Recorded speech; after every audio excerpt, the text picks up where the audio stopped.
Hey guys, welcome back to my channel. Today iOS 18.5 just dropped in, so we're gonna update on this device. This is my iPhone 16 Pro Max.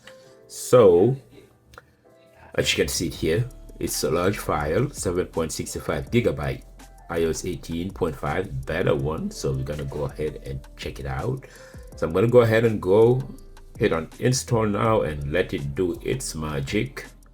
And now we're gonna wait until it's finished updating, and then we're gonna see what's new. All right, so as you can see, 2 minutes remaining, so we're gonna have to wait until it's done updating, and then we take it from there. Stay tuned.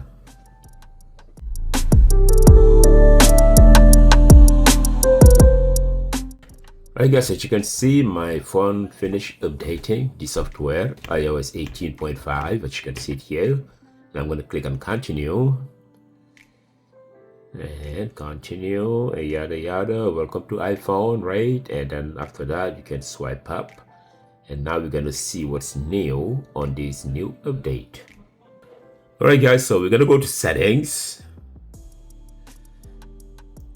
and then we go to about, to general actually, and we're gonna go and see, and we go to about.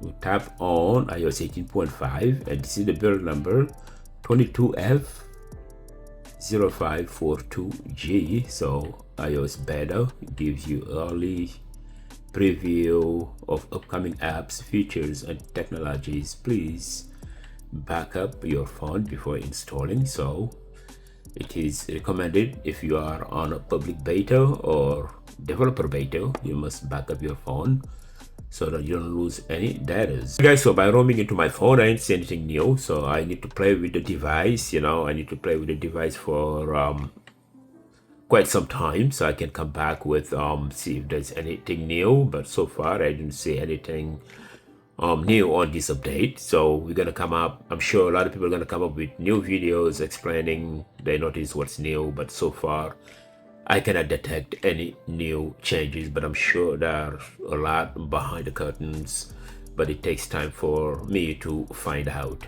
Right guys, so this is it. I hope you guys enjoyed this video. Please don't forget to subscribe to my channel and smash the notification bell for more videos. Thanks for watching. Bye bye.